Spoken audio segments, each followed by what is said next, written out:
Salut à tous, j'espère que vous allez bien, que vous n'êtes pas trop nostalgique de la fin de ce Tour de France. Si c'est le cas, ne vous en faites pas puisque aujourd'hui on va revenir sur l'édition 2023 de la plus belle course du monde.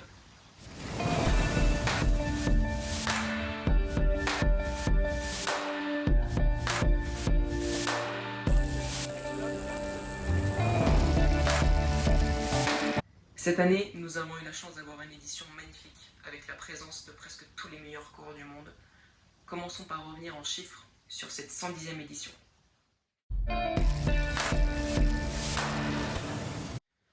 Sur les 176 coureurs au départ à Bilbao, 150 ont rallié les Champs-Élysées. Parmi les 26 coureurs manquant à Paris, aucun n'a quitté la course sur abandon sur une étape, ce qui témoigne du niveau de ce Tour de France.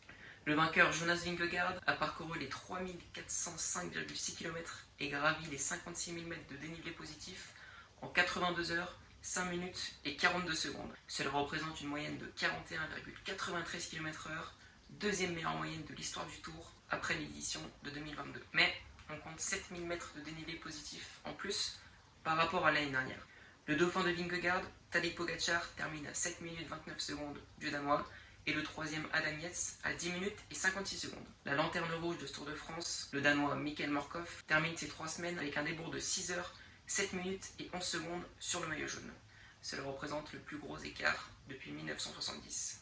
On remarque donc de gros écarts au classement général, mais l'écart entre le maillot jaune et son dauphin reste loin des 28 minutes et 17 secondes, séparant le vainqueur du Tour de France 1952, Fausto Coppi, et le deuxième Stan Ockers. J'ai réalisé une petite analyse depuis Tour de France 2006, et on remarque que l'écart moyen entre le premier et le deuxième du Tour est de 2 minutes et 47 secondes. Outre les écarts sur le podium, on peut aussi noter de grandes différences avec le premier quart du peloton.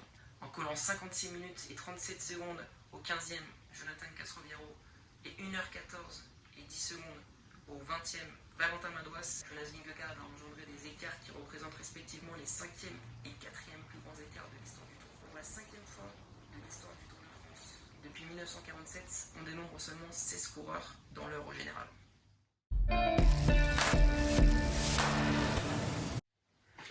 Intéressons-nous maintenant au début de saison et à la préparation des favoris en se concentrant sur le duel entre Tadej Pogačar et Jonas Vingegaard. Commençons par Tadej Pogačar. Tadej Pogačar en 2023, c'est 22 jours de course, 8 courses en ligne dont 6 victoires, 2 courses à étapes, dont 2 victoires au général et 6 étapes en crochet. Tadej Pogačar subit une petite gastro-entérite en janvier, mais dit que cela n'impacte pas son début de saison. Son début de saison qui commence d'ailleurs très tôt, le 13 février, lors de la Classica Jaén Paraíso Interior, qu'il remporte. Ensuite, il participe au Tour d'Andalousie, ce qui fait qu'il renonce à l'UAE Tour, qui a lieu juste après. Le Tour d'Andalousie débute le 15 février, il remporte le général et 3 étapes. Il renonce ensuite également au Strade Bianche pour se concentrer sur Paris-Nice. Il annonce en début de saison qu'il veut être bon sur le Tour de Flandre et sur Milan-San Remo avant de se concentrer sur le Tour de France. Nous arrivons donc à Paris-Nice, où il remporte le général et 3 étapes. Mais surtout, il reprend l'ascendant sur Jonas Vingegaard depuis le Tour de France 2022. Ensuite, il poursuit sa saison à Milan-San Remo le 18 mars où il termine 4e, puis à l'E3 Saxo Bank Classique le 24 mars où il termine 3e derrière Wout van Aert et Mathieu Van Der Poel. Puis le 2 avril, Tadej Pogačar remporte le Tour des Flandres, son premier monument. Le 16 avril, il remporte ensuite l'Amstel Gold Race, puis la Flèche Wallonne le 19 avril. Nous arrivons 4 jours plus tard, le 23 avril, à Liège-Bastogne-Liège, et nous attendons un duel entre Tadej Pogačar et Remco Evenepoel. Cependant, dans les premiers kilomètres de cette course, Tadej Pogačar chute et se fracture le poignet, ce qui contraint fortement sa préparation pour le Tour de France. Son retour à la compétition s'effectue le 22 juin à l'occasion du contre-la-montre des championnats de Slovénie qu'il remporte. Puis 3 jours plus tard, il remporte la course en ligne. Donc Tadej Pogačar, en 2023, c'est 22 jours de course, 8 courses en ligne mais seulement 2 courses à étapes. Ce qui fait qu'il n'a pas eu énormément d'accumulation, qui permet de le préparer au Tour de France. Passons maintenant à Jonas Vingegaard, qui lui a une préparation axée sur le Tour de France. Lui, il ne va pas faire de course en ligne, pas de classique, voilà, il se concentre vraiment sur le Tour de France. En 2023, Jonas Vingegaard, c'est 24 jours de course, 4 courses à étapes, c'est tout. 4 courses à étapes, 3 victoires au général et 9 étapes. Il commence sa saison le 23 février avec le Gran Camino, où il remporte le général et 3 étapes. Puis il poursuit à Paris-Nice le 5 mars, où il remporte une étape, un contre-la-montre par équipe, et finit 3e du général. À ce moment-là, il le dit, il n'est clairement pas au meilleur de sa forme, et en plus, il a des petits problèmes personnels. Ensuite, on arrive au Tour du Pays Basque le 3 avril où il remporte le général et 3 étapes. Puis, en mai, Jonas Vingegaard réalise quelque chose que Tadej Pogacar n'a pas pu réaliser, puisque lui, il a passé tout son mois de mai avec un plâtre. Jonas Vingegaard va partir en stage en Sierra Nevada avec son équipe, la Jumbo-Visma, le 9 mai. Voilà, ils partent en stage de 3 semaines, en altitude, pour accumuler des kilomètres. Il revient de ce stage, puis il effectue le Critérium du Dauphiné le 4 juin, où il remporte le général, 2 étapes, il surdomine clairement ce critérium, et donc il arrive en confiance et en forme pour le Tour de France. Quelles sont maintenant les intentions de Jonas Vingegaard et Tadej Pogacar au départ de ce Tour de France? Dans une interview accordée à l'équipe à la fin de ce Tour de France, Pogacar nous dit qu'il revient de blessure et qu'il n'a rien à perdre. Il a une préparation loin d'être parfaite, avec 0 stage en altitude, 0 course de préparation, mais après le Tour de France, il dit que son année est déjà réussie et que le Tour est que du bonus. C'est ce qu'il nous dit après. Est-ce qu'il pensait ça avant? Je ne sais pas. Jonas Vingegaard, dans une interview également accordée à l'équipe à la fin de ce Tour de France, nous dit qu'il arrive sur le Tour de France avec plus de pression, car cette année, il n'a pas pris Roglic, donc c'est le seul leader de la Jumbo-Visma. Mais il n'a aucun problème à supporter la pression. Il dit qu'il est en confiance pour 2 raisons. Tout d'abord, il est convaincu de pouvoir gagner grâce au plan de la Jumbo-Visma, puis il n'a pas peur de perdre. Il se dit que s'il gagne, il gagne. S'il perd, c'est pas grave, il aura perdu contre meilleur. Quel est donc le plan de son équipe à Jumbo-Visma? Selon Nicolas Fritsch, et je partage également son opinion, le plan de la Jumbo-Visma est simple. Vingegaard reste collé à la roue de Tadej Pogacar durant tout le Tour de France, sauf sur certaines grosses étapes de montagne que l'équipe Jumbo-Visma cible. Et sur ces étapes de montagne, le but est d'embrayer pour mettre en difficulté Tadej Pogacar et ses équipiers et le faire craquer un peu comme l'année dernière sur le Granon.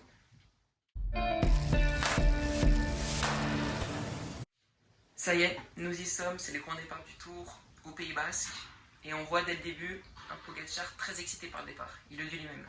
Et moi je l'ai trouvé très émotif. On voit déjà sur la première étape, c'est Adam Yates, son équipier, qui gagne, lui il termine 3ème et il célèbre la victoire comme si c'est lui qui avait gagné. Voilà, sur la ligne, il lève les bras, ensuite il va voir Adam Yates, il est super content. Voilà, il est vraiment très émotif, très excité lors de ce départ. Puis lors des premières étapes, on voit que Jonas Vingegaard et Tadej Pogacar sont à peu près au même niveau.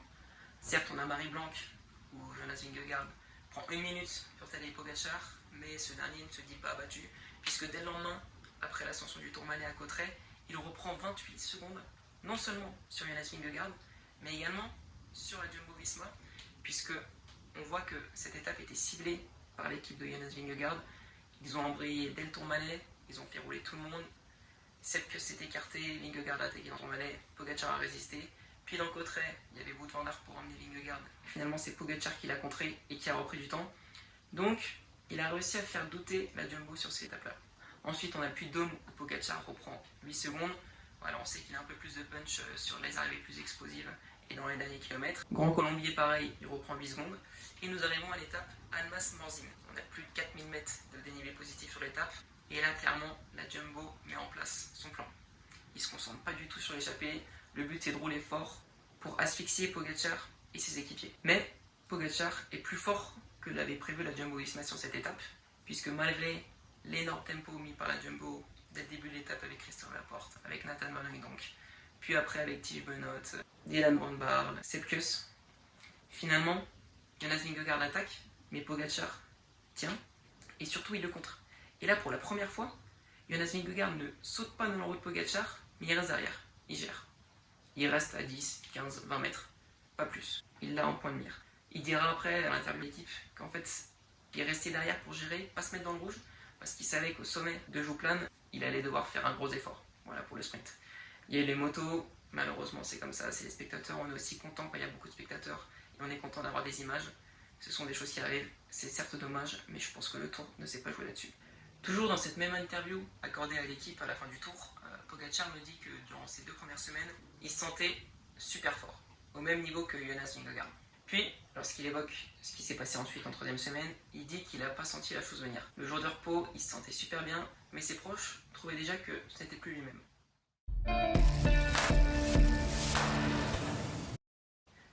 On arrive maintenant en 3e semaine, avec de nombreuses difficultés entre le contre-la-montre et les grosses étapes de montagne. On a un gros programme. Le contre-la-montre justement. Passy-Combloux, 22,4 km, avec la côte de la Cascade de Cœur, 1,3 km à 8,5%, la côte de Domancy, 2,8 km à 8,5%, mais après derrière ça continue de monter un peu, ce qui nous fait un final 6 km à 6,6%. Selon moi, l'écart entre Jonas Vingegaard et Tadej Pogačar, une 38 on le rappelle, il s'explique par de nombreux facteurs. Tout d'abord, on a une différence d'engagement dès le début du chrono et une prise beaucoup plus importante de Jonas Vingegaard par rapport à Tadej Pogačar. On le voit dès les premières images, voilà, il gagne une seconde par-ci par-là à chaque virage. Même sur ces images voilà, en descente, on voit bien que Jonas Vingegaard il prend beaucoup plus de risques, que ce soit au virage, les virages il utilise toute la largeur de la route. Tadej Pogačar est un peu plus sur les freins, il a plus besoin de se relancer. Donc voilà, il a gagné pas mal de temps là-dessus, Jonas Vingegaard.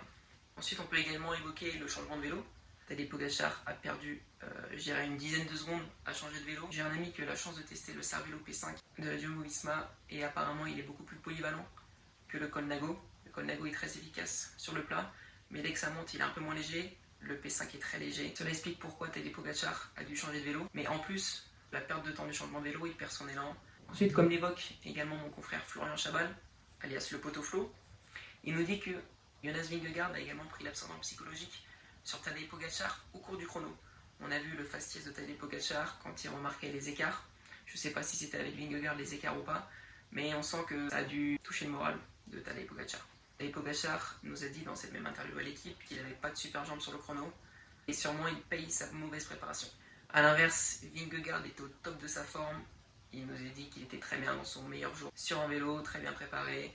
Il connaissait les courbes par cœur. On sent que les jours d'avant, il suivait Pogačar sans vraiment essayer de le mettre en difficulté, notamment sur l'étape de Saint-Gervais où c'est Wout Poels qui s'impose.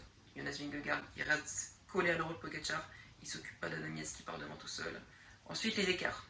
Mais Jonas Vingegaard a 16 secondes d'avance sur Tadej Pogačar au kilomètre 7,1 après la première côte. Il a 31 secondes au pied de la côte de Domancy. On sait que c'était une partie qui est surtout descendante. Selon une étude, une amélioration du pilotage de 10% engendre un gain de 13 secondes sur une session technique de 5 km. Donc voilà, grâce à son très bon pilotage, Jonas Vingegaard a pu gagner une quinzaine de secondes, je pense, sur Tadej Pogačar. Ensuite, il a plus d'une minute au sommet de Domancy, au kilomètre 18,9. Il termine avec 1 minute et 38 secondes à l'arrivée sur Tadej Pogačar. Il met également 2 minutes 51 à Wout van Aert, mais on sait que le Belge cette année, il est pas au meilleur de sa forme. C'est pas le Wout van Aert de 2022. On voit d'ailleurs que juste derrière, on a Pello Bilbao qui est à 2,55, donc à 4 secondes de Wout van Aert, et Simon Yates qui est à 2,58, donc à 7 secondes de Wout van Aert. Ce sont des très bons coureurs, mais normalement Wout van Aert est censé leur mettre plus d'avance en contre-la-montre. Le lendemain du contre-la-montre, nous arrivons à l'étape Saint-Gervais-Mont-Blanc, Courchevel. Au programme 165,7 km, 5400 mètres de dénivelé positif et le terrible col de la Lose. La stratégie Jumbo-Visma est claire, écraser le Tour de France et enfoncer Tadej Pogačar. À plus de 8 km du sommet et 15 de l'arrivée, c'est ce qui se produit. Tadej Pogačar explose littéralement. Il nous annonce ensuite qu'au pied du col de la Lose, son corps s'est éteint. Mais apparemment, le jour d'après était encore pire. Il dit qu'il était complètement foutu, émotionnellement vidé. Il n'avait jamais vécu ça auparavant. Sur le contre-la-montre et cette étape, Pogačar paye clairement sa mauvaise préparation pour le Tour de France, due à sa chute et à sa fracture du poignet. Mais sur la 20e étape, avec l'arrivée au Markstein, même si Jonas Vingegaard est attentiste, on assiste à un sursaut d'orgueil de Tadej Pogačar pour aller gagner une nouvelle étape au punch comme il sait le faire. Il annonce ensuite dans l'équipe toujours qu'il est fier de ne pas avoir baissé les bras et d'avoir retrouvé les jambes pour gagner. Cette victoire lui a procuré beaucoup plus de joie et de soulagement qu'il ne l'aurait cru.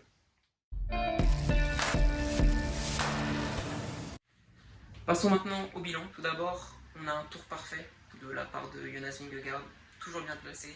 Sa pire place lors d'une étape, c'est 43e. Vous vous rendez compte, il a toujours été idéalement placé, sauf l'étape des Champs-Élysées bien sûr, où il a célébré avec son équipe. Côté Tadej Pogačar, on l'a dit, il paye sa mauvaise préparation, mais au final, il finit quand même ce Tour de France avec 2 victoires, plus son dernier maillot blanc, et je pense que beaucoup de coureurs voudraient être à sa place. Tadej Pogačar nous dit à la fin du tour que Jonas a réussi un tour phénoménal. Il est vraiment fait pour cette course. Il a été impressionné par Vingegaard dans Marie-Blanc et également sur le contre-la-montre. Jonas Vingegaard dit lui qu'il croyait vraiment en le plan de la Jumbo-Visma. Ils étaient même prêts à mourir avec leurs idées en essayant. Et enfin, il finit par saluer Pogačar en disant que sans Tadej, ça n'aurait pas été aussi excitant.